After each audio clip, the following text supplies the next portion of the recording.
आम्ही बाजारात अथवा गल्ली बोळी फिरतो, इथे वाटेल तेथे जावे, परंतु या सभेत येऊ नये. अशा अवस्थेत सरकार समाप्त करण्यात यावे आणि त्याला कार्यप्रकार्य करण्याचा कोणताही अधिकार नसावा.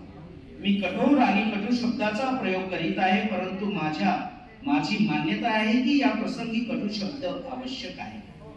कधी कधी निर्णय होणे आवश्यक होते आणि आज जर माझ्यात काही कटुता आली असेल तर सभेने क्षमा करा. अतः महोदय, अथवा अन्यथा शब्दाच्या अपमार्जनाचे प्रयास करण्यास्तव मी संशोधन क्रमांक 224 प्रस्तुत केले आहे. मला वाटते की राष्ट्रपतीला तेव्हाच कार्यवाही करण्याची शक्ती देण्यात यावी जेव्हा की राज्यपाल अथवा राजप्रमुख त्यांना सूचित करेल की आपात स्थिती उत्पन्न झाली आहे अथवा अशी परिस्थिती उत्पन्न झाली आहे इत्यादी. परंतु अन्यथा नाही. ही अन्यथा काय बला आहे?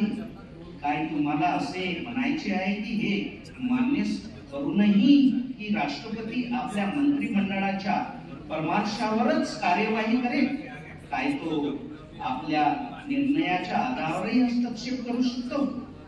एक असा निर्णय ज्याला कदाचित त्यांच्या मंत्रिमंडळाद्वारा दृढता प्राप्त झालेली असेल, परंतु ज्याकरिता राज्याच्या राज्यपालांचे अथवा राजप्रमुखाचे प्रतिवेदन प्राप्त झाले नसेल, हे निंदनीय कार्य आहे जे त्या सीमित प्रांतीय स्वायत्ततेला निष्फळ करते आणि उपबंध आम्ही या संविधानात केला आहे.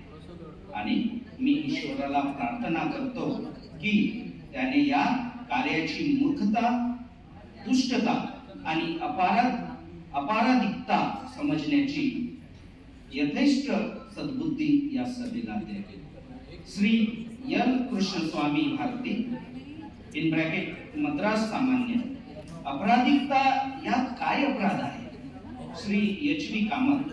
राष्ट्रपतीला राज्याच्या राज्यपालाच्या अथवा राजप्रमुखाच्या प्रतिनिवेदनावर नाही तर अन्यथा हस्तक्षेपाची शक्ती देणे एक संविधानिक अपराध आहे. अन्यथा दुष्टता पूर्ण शब्द आहे. या प्रसंगी हा शब्द खोडसाळपणाने प्रतीक आहे आणि मी ईश्वराला प्रार्थना करतो की हा शब्द या अनुच्छेदातून काढून टाकण्यात यावा. जर ईश्वर आज हस्तक्षेप करणार असेल तर माझा विश्वास आहे की निकट भविष्यातच तो त्यावेळी हस्तक्षेप करेल जेव्हा की वस्तुस्थिती आणि भयानक होईल आणि आमच्या सर्वांच्या नजरा आमच्या अपेक्षाही आणखी विस्तारतील. मी असे म्हणत होतो की राज्याचा राज्यपाल अथवा राजप्रमुखाकडून प्रतिवेदन प्राप्त झाल्यावरच कार्यवाही करण्याची शक्ती राष्ट्रपतीला देण्यात येते. येथे मला म्हणायचे आहे की अनुच्छेद 188 च्या संबंधात ज्या प्रकारची भाषा होती ती आम्ही हेतुपूर्वक बदलली आहे आणि तिला अधिक लवचिक बनविणे आहे. अनुच्छेद 278 ज्या मूळ मसुद्यात म्हटले होते की अनुच्छेद 188 च्या आधी राज्यपालाद्वारे जारी करण्यात आलेली उद्घोषणा प्राप्त झाल्यावर जर राष्ट्रपतीचे समाधान होत नसेल की अशी परिस्थिती उत्पन्न झाली आहे की राज्याचे शासन या संविधानाच्या उपबंधनानुसार चालविणे जाऊ शकत नाही इत्यादी इत्यादी. आम्ही अनुच्छेद 188 पहावा की त्यात काय म्हटले आहे.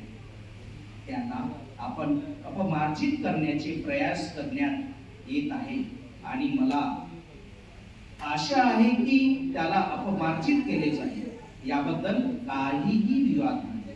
जर सभा अनुच्छेद 188 पाहण्याचे धाडस दाखवू शकत असेल तर त्यात म्हटले होते की राज्याच्या राज्यपालाचे हे समाधान झाले पाहिजे की राज्यात गंभीर आपात स्थिती उत्पन्न झालेली आहे आणि राज्याची शांतता आणि सुव्यवस्था शंकास्पद झाली आहे आणि या संविधानाच्या उपबंधानुसार राज्याचे शासन चालविणे संभव राहिले नाही. अनुच्छेद 188 मध्ये ही योजना ठेवण्यात आली होती की अनुच्छेद 278 अनुच्छेद 188 चा परिणाम स्वरूप होता. माझ्या बुद्धीप्रमाणे विधान अथवा संविधानाच्या क्षेत्रात माझ्या अप्रशिक्षित बुद्धीनुसार अनुच्छेद 278 मध्ये अनुच्छेद 188 चा पूर्ण अर्थ येत नाही. प्रस्तावित अनुच्छेदात हे निर्धारित करण्याचा प्रस्ताव करण्यात आला आहे. जर राज्याचा राज्यपाल अथवा शासक यांच्याकडून प्रतिवेदन प्राप्त झाल्यावर अथवा अन्यथा राष्ट्रपतीचे समाधान होत असेल की अशी स्थिती उत्पन्न झाली आहे, त्या राज्याचे शासन संविधानाच्या उपबंधानुसार चालविले जाऊ शकत नाही. राज्याची शांतता आणि सुव्यवस्था यांच्याकडे निर्देश करण्यात आला नाही.